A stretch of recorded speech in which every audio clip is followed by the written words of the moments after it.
Hello everyone, स्वागत है आपका डीपी क्लास मैथ्स क्लिनिक में। Students, today we are going to start our exercise 1.3। Students, this exercise is important for examination point of view and every year at least one question comes from this exercise. So students, ध्यान दीजिएगा आज के इन क्वेश्चनों को, ये काफ़ी ज़्यादा important हैं आपके एग्जामिनेशन पॉइंट ऑफ व्यू से भी। तो चलिए स्टार्ट करते हैं आज के फर्स्ट क्वेश्चन को।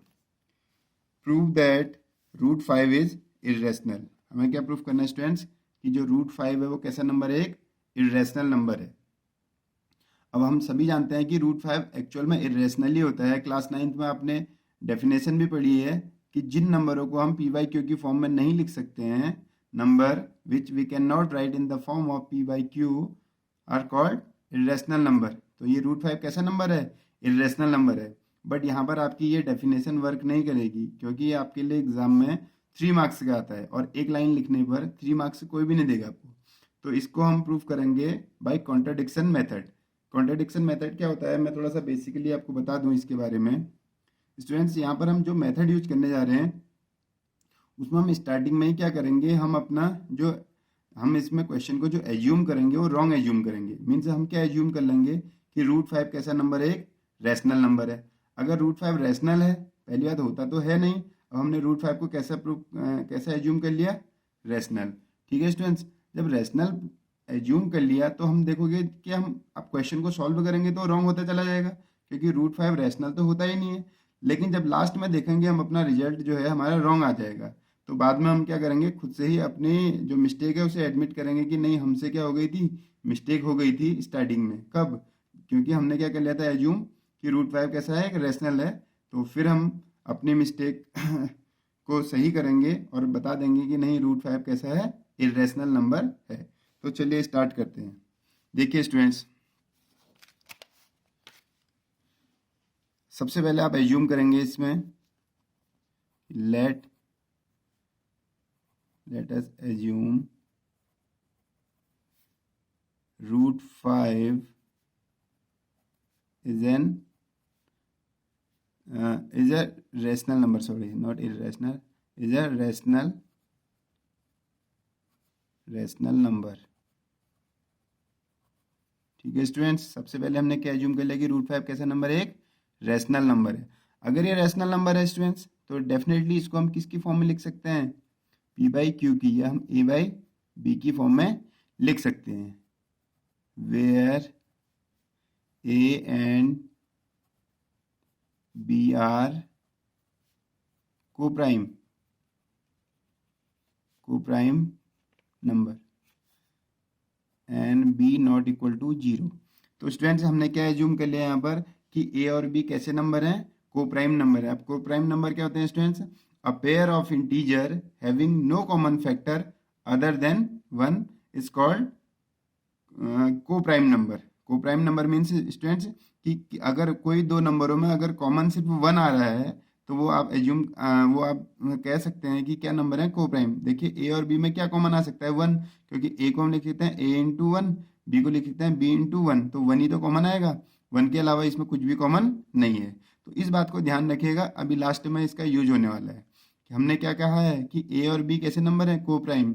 इट मीन्स कि इनमें कुछ भी कॉमन नहीं है। क्या कॉमन है? सिर्फ 1। इसमें सिर्फ 1 कॉमन है। ठीक है स्टूडेंट्स, ध्यान रखिएगा। अब देखिए स्टूडेंट्स, अब क्या कर सकते हैं हम इसमें, अब आप इसको क्रॉस मल्टीप्लाई कर सकते हैं। देखो, इसको यहाँ, क्योंकि रूट 5 के अपॉन में 1 एज्यूम कर सकते हैं, तो क्रॉस मल्टीप्लाई करिए। ए इक्वल टू क्या हो जाएगा स्टूडेंट्स? 5 root 5 B. क्या हो जाएगा स्टूडेंट्स? Root 5 B. ये देखो रूट 5 बी। अब कर दीजिए आप squaring both side, squaring both sides. A का स्क्वायर क्या होता है स्टूडेंट्स? A square. और रूट 5 का स्क्वायर कितना होता है? 5। बी का स्क्वायर होता है बी स्क्वायर। ठीक है स्टूडेंट्स, ये ध्यान रखिएगा कि ए का स्क्वायर क्या होता है? ए स्क्वायर। और रूट 5 का स्क्वायर क्या होता है? 5। और बी का स्क्वायर क्या होता है? B square. ठीक है स्टूडेंट्स, अब देखिए स्टूडेंट्स, हम यहाँ पर क्या लिख सकते हैं? हम लिख सकते हैं because A square is divisible by 5। अब देखिए हमने क्यों लिखा, क्योंकि देखो ए स्क्वायर इक्वल टू समथिंग हमें है, तो ये तो ए स्क्वायर के ही फैक्टर हुए ना। अगर ये ए स्क्वायर के फैक्टर हैं तो ए स्क्वायर किससे डिविजिबल होगा, 5 से डिविजिबल होगा। होगा नहीं होगा स्टूडेंट्स? हम चाहें तो इसको ऐसा भी लिख सकते थे हम कि A square upon 5 equal to B square. लिख सकते हैं नहीं लिख सकते हैं? 5 तो इसके अपॉन में आ सकता है। अब ए स्क्वायर के अपॉन में क्या है, 5। इट मीन्स कि अगर स्टूडेंट्स हमारे पास कोई नंबर है, सपोज दैट हमारे पास एक नंबर है, लाइक हम कहते हैं कि 10 के स्क्वायर के अपॉन में 10 है। आप बताओ क्या 10 से 10 का स्क्वायर डिवाइड नहीं होगा? 100/10, 10 10 जा 100 हो जाएगा ना। तो वैसे ही हम क्या लिख सकते हैं कि A square is divisible by 5।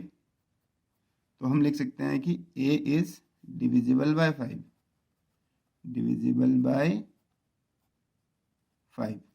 देखिए स्टूडेंट्स फिर से समझिए कि हमने कहा कि 10 का स्क्वायर, देखो जो 10 का स्क्वायर है स्टूडेंट वो 10 से डिविजिबल है। 10 का स्क्वायर 10 से डिविजिबल है, तो क्या अंदर का 10 10 से डिविजिबल होगा नहीं होगा? हो जाएगा। तो यही बात हमने लिखी है।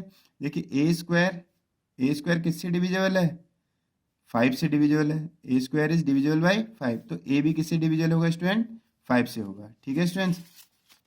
तो देखिए अब क्या करेंगे हम यहाँ पर, अब हमको यहाँ पर जो हमारा इंपॉर्टेंट पॉइंट है वो यहाँ पर हमने एज्यूम करना है। हमने क्या लिखना है, हम यहाँ पर लेट करेंगे कि अगेन से late A equal to 5c। अब ध्यान दीजिएगा स्टूडेंट्स, अगर आपके पास √5 है तो क्वेश्चन में ए इक्वल टू 5c, 2 होगा √2 तो ए इक्वल टू 2c, √3 होगा तो ए इक्वल टू 3c आप एज्यूम करेंगे। क्यों एज्यूम कर रहे हैं? क्योंकि देखो ए इज डिविजिबल बाय 5, ए किससे डिविजिबल है, 5 से डिविजिबल है, तो ए का एक फैक्टर 5 तो होगा, तो ए का एक फैक्टर क्या है, 5। सी तो यहाँ पर क्या है, एक इंटीजर है। यहाँ पर हम लिख देते हैं where C is some integer, some integer. तो सी की वैल्यू सपोज करो 1 ही एज्यूम कर लेते हैं, क्योंकि ये तो 1 है, या कुछ भी एज्यूम कर लो आप, 2 कर लो, तो 5 2 जा 10, तो है ना। आप सी कुछ भी हो सकता है, हमें सी से फर्क नहीं पड़ता है, क्योंकि हमने 5 इंटू सी लिखा है, सी एक इंटीजर है। तो बस इससे ये बात पता चल जाती है कि ए का एक फैक्टर 5 जरूर होगा, और 5 जरूर होगा तभी तो ए 5 से डिविजिबल है। आ रही बात समझ में स्टूडेंट्स? तो ए इक्वल टू 5c, और इसको आप कह देंगे सबसे पहले तो हमने यहाँ पर हमने लिख देना था, यहाँ पर A square equal to 5b square आया था, तो इसको हम इक्वेशन 1 कह लेते हैं। या A square upon 5 equal to B square, इसको भी आप इक्वेशन 1 कह सकते हैं। बात एक ही, ये दोनों की मीनिंग सेम है। ठीक है, अब क्या करना है स्टूडेंट्स यहाँ पर, अब ये इंपॉर्टेंट पॉइंट आपने लिख दिया कि ए इक्वल टू 5c। इस बात को समझिएगा, अगर आप यहाँ पर 2 होगा तो 2c लिखना, 3 होगा तो 3c। ठीक है स्टूडेंट्स? अब क्या करना है आपको कि इस ए की वैल्यू को यहाँ इक्वेशन 1 में पुट कर देना है। ठीक है, तो हम लिख देते हैं putting the value of a in equation first. ठीक है, ए की वैल्यू को पुट करो तो क्या हो जाएगा स्टूडेंट, 5c का स्क्वायर, ए की जगह 5c आ गया, इक्वल टू क्या आ जाएगा, 5b स्क्वायर। 5c का स्क्वायरिंग करेंगे तो देखो क्या होगा, 5 5 जा 25c square equal to 5b square, है ना। तो 5 से ये 5 कैंसिल हो जाएगा, तो 5c स्क्वायर इक्वल टू क्या हो जाएगा स्टूडेंट्स, b स्क्वायर। हो सकता है। अब हम इस देखो इसको क्या कर सकते हैं, अगेन हम ये लिख सकते हैं कि c square equal to b square by 5, क्योंकि ये 5 तो इसके अपॉन में चला जाएगा, और आप इसे इक्वेशन 2 कह लीजिए।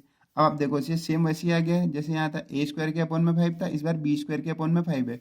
अगर ए स्क्वायर के अपॉन में 5 था तो हमने क्या लिखा था, A square is divisible by 5, therefore A is divisible by 5। यहाँ भी यही लिखेंगे, यहाँ पर बी स्क्वायर के अपॉन में तो लिख देंगे b square is divisible by 5, therefore b is divisible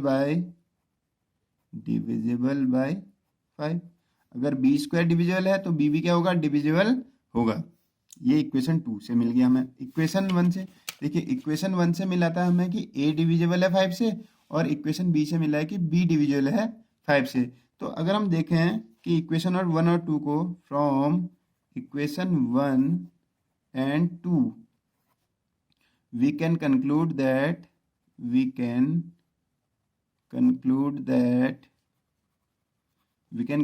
that a and b both divisible by 5। ऐसा कंक्लूड कर सकते हैं, क्योंकि देखिए ए भी डिविजिबल है 5 से, बी भी डिविजिबल है 5 से, तो ए और बी दोनों डिविजिबल हैं। अगर दोनों डिविजिबल हैं तो इससे एक मीनिंग ये निकलती है कि it means 5 is a common factor, common factor both a and b, a and b. तो 5 क्या है, दोनों का एक कॉमन फैक्टर है। अब देखिए हो गई ना मिस्टेक यहाँ पर, देखिए क्योंकि अभी हमने कहा था ए और बी क्या है, प्राइम नंबर है, इनमें कुछ भी कॉमन नहीं है तो इनका कोई फैक्टर हो ही नहीं सकता था।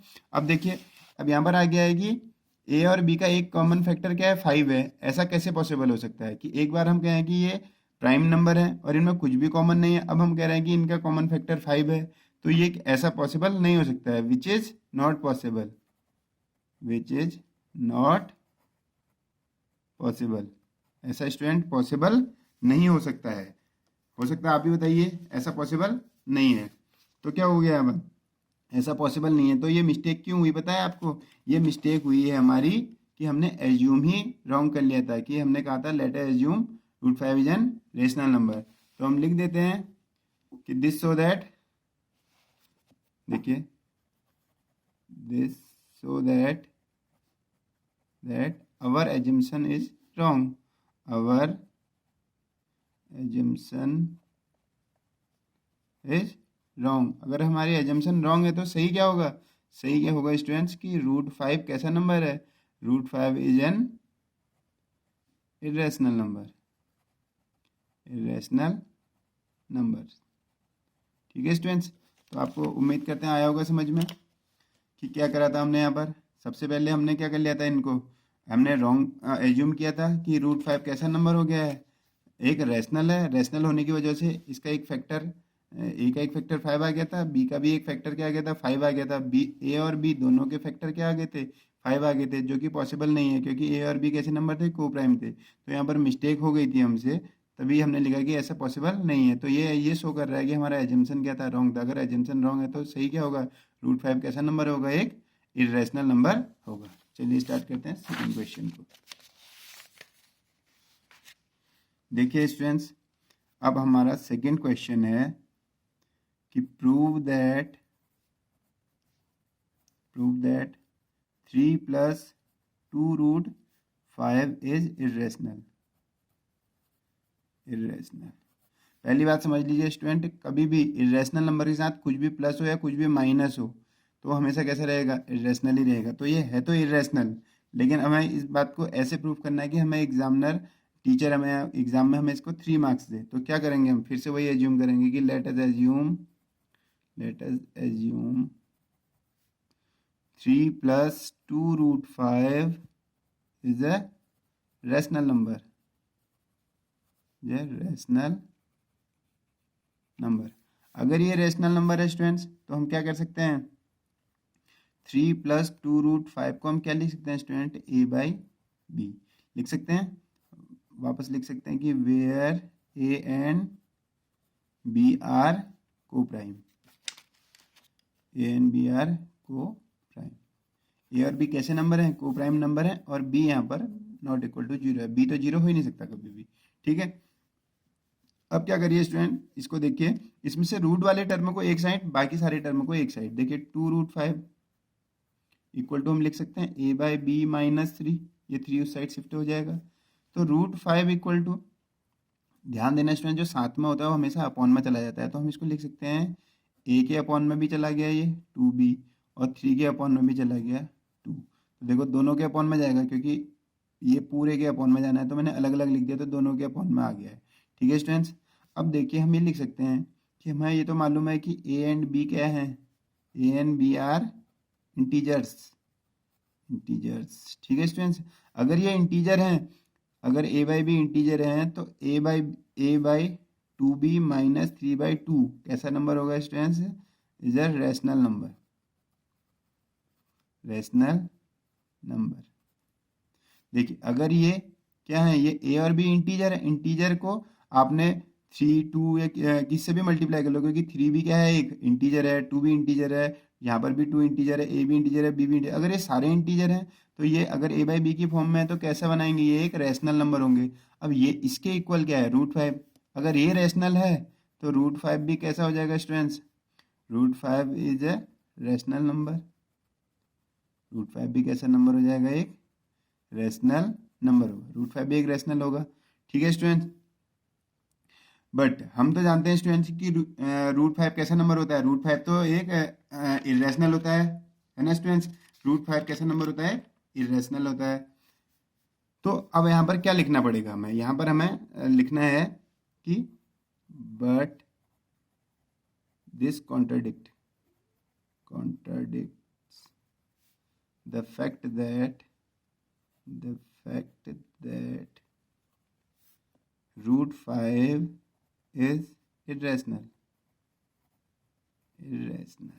तो √5 क्या है, एक रैशनल नंबर है, बट ये किसको कॉन्ट्राडिक्ट कर रहा है, उस फैक्ट को कि √5 इरेशनल था। इट मीन्स यहाँ पर कुछ मिस्टेक हो गई है। वापस मिस्टेक क्या हुई थी, मिस्टेक तो यही हो गई थी हमारी कि हमने क्या एज्यूम कर लिया था इसको कि 3 + 2 √5 क्या था, एक रैशनल था।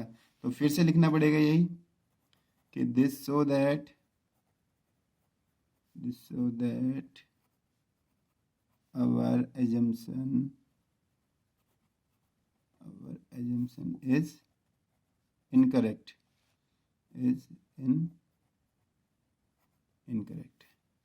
so हम लिख सकते हैं 3 + 2 √5 is an irrational number।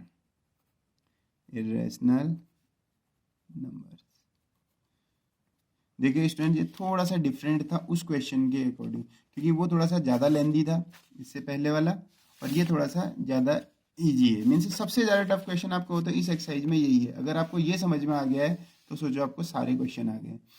देखिए अभी हम इस पर और बहुत सारी प्रैक्टिस करेंगे और क्वेश्चनों को समझने की कोशिश करेंगे इस एक्सरसाइज के। तो एक बार आप इसको बनाइएगा ज़रूर, और इस क्वेश्चन को भी बनाइएगा, क्योंकि कोई भी क्वेश्चन एग्जाम में आ सकता है। ठीक है स्टूडेंट्स, तो आप इस क्वेश्चन की भी प्रैक्टिस करेंगे और पहले वाले की भी। तो आज के लिए स्टूडेंट्स ये 2 क्वेश्चन काफ़ी हैं। अगर आपको समझ में आए हों तो इनको और प्रैक्टिस करो। मैं बाकी नेक्स्ट क्वेश्चनों के साथ कल फिर से एक नए वीडियो लेक्चर में मिलता हूँ आपको। तब तक बने रहिए हमारे साथ। ठीक है students, okay, bye bye, take care.